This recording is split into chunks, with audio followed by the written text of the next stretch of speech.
Chapter 1. I am a native of in the United States of America.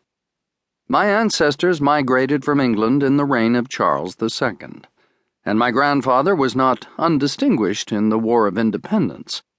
My family, therefore, enjoyed a somewhat high social position in right of birth, and being also opulent, they were considered disqualified for the public service. My father once ran for Congress, but was signally defeated by his tailor. After that event, he interfered little in politics and lived much in his library. I was the eldest of 3 sons, and sent at the age of 16 to the old country, partly to complete my literary education, partly to commence my commercial training in a mercantile firm at Liverpool. My father died shortly after I was 21, and being left well off, and having a taste for travel and adventure, I resigned for a time all pursuit of the almighty dollar, and became a desultory wanderer over the face of the earth. In the year 18 happening to be in I was invited by a professional engineer with whom I had made acquaintance to visit the recesses of the mine, upon which he was employed.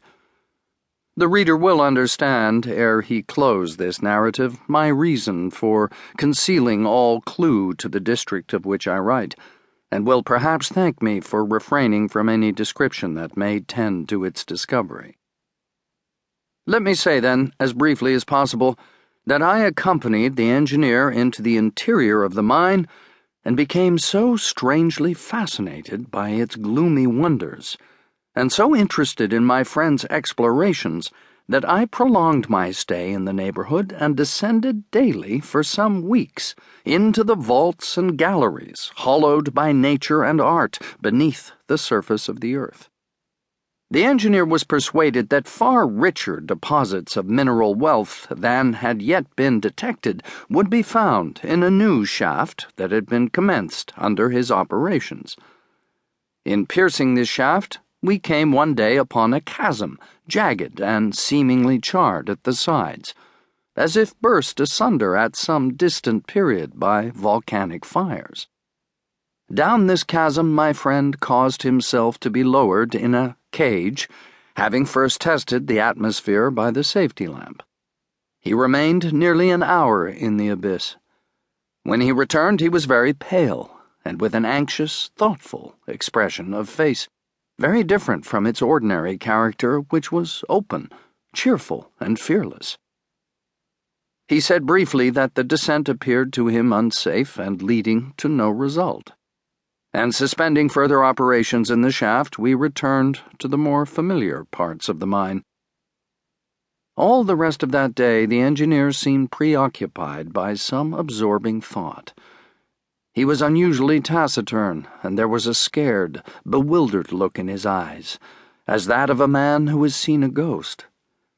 At night, as we two were sitting alone in the lodging we shared together near the mouth of the mine, I said to my friend, "Tell me frankly what you saw in that chasm.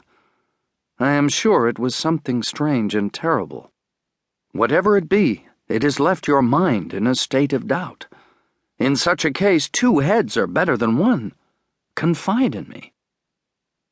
The engineer long endeavored to evade my inquiries, but as, while he spoke, he helped himself unconsciously out of the brandy flask to a degree to which he was wholly unaccustomed, for he was a very temperate man, his reserve gradually melted away. He who would keep himself to himself should imitate the dumb animals and drink water. At last he said, "I will tell you all. When the cage stopped, I found myself on a ridge of rock, and below me the chasm, taking a slanting direction, shot down to a considerable depth, the darkness of which my lamp could not have penetrated.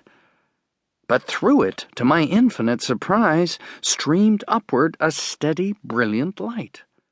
Could it be any volcanic fire? In that case, surely